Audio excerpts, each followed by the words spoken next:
цікаві факти про Варшаву.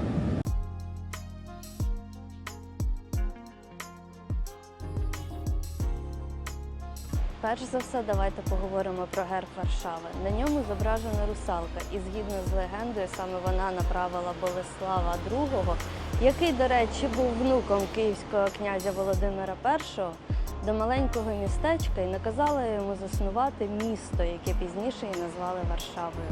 З самого початку на гербі старого міста русалку зображували з тілом дракона та пташиними ногами, але в 1622 році був затверджений остаточний варіант – жінки з риб'ячим хвостом, яка тримає в руці меч та щит. Ще один цікавий факт – це про прапор Варшави, який є жовто-червоним.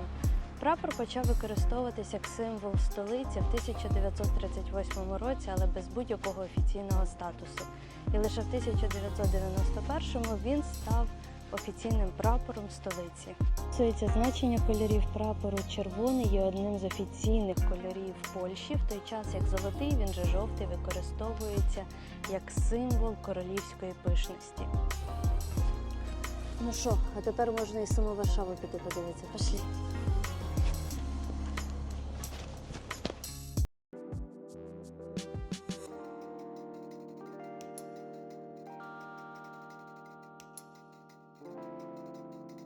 До речі, про Палац культури.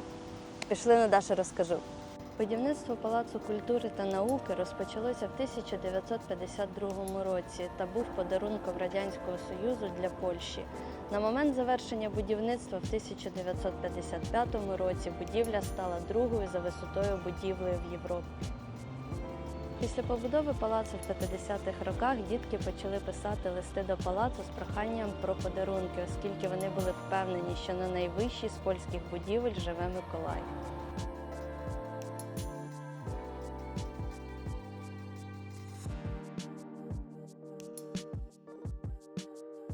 Знайомство зі старим містом Варшави я хочу розпочати з цього пам'ятнику.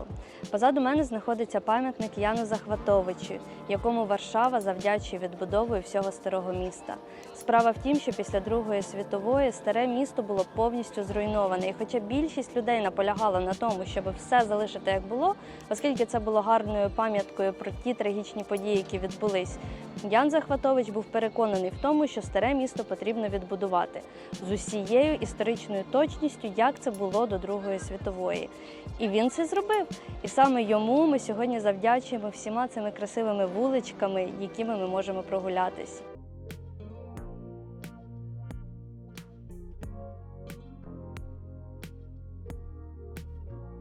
В народі стара частина міста Варшави відома як Старówka. Перші ознаки поселення на даній території, де сьогодні знаходиться сучасна Варшава, були зафіксовані в 9 столітті.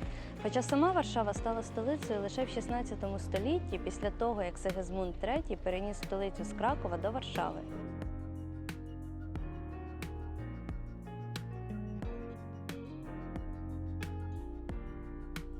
Зараз з вами знаходимося в костелі Святої Анни, який є головною парафією академічної спільноти Варшави та входить в число найстаріших костелів Польщі. Повір'ям городян, шлюб, укладений в цьому храмі, буде довгим та щасливим. Саме тому цей варшавський храм користується неабиякою популярністю серед молодят. А тепер пішли і подивимось сам храм.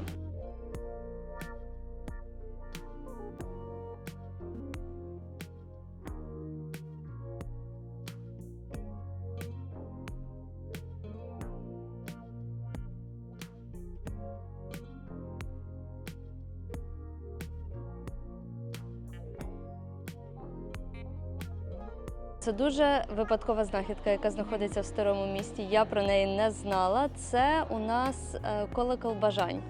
І коли ти хочеш загадати бажання, ти до нього приходиш, доторкаєшся до нього і, тримаючи бажання у себе в голові, ти йдеш проти часової стрілки 3 рази.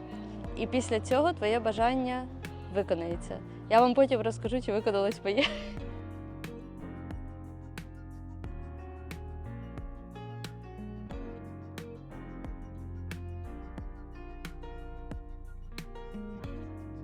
Тепер давайте поговоримо про скульптуру ведмедя біля костелу єзуїтів.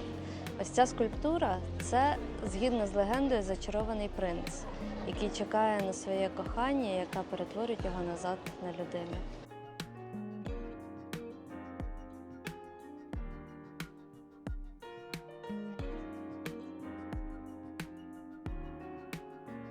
Якщо ви думали, що я вас залишу без закладу з традиційною польською їжею, ви дуже помилялись.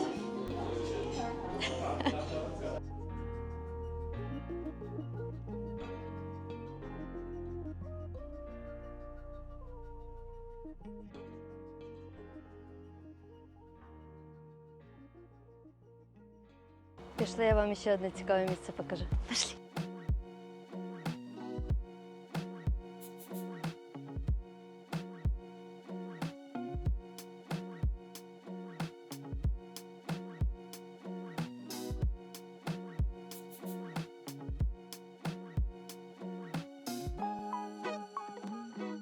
Цей парк насправді є абсолютно безкоштовним для відвідування, і він знаходиться на території університету.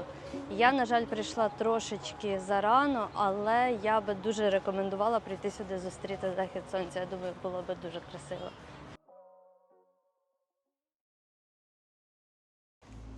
Ось і підійшла до кінця моя подорож по Варшаві. Який висновок я хочу зробити? Варшава – це місто контрастів. Вона завжди знайде чим вас здивувати, і тут дуже багато цікавого. Я і половини не встигла подивитися того, що я запланувала. Але основний посил цього відео в тому, що подорожуйте.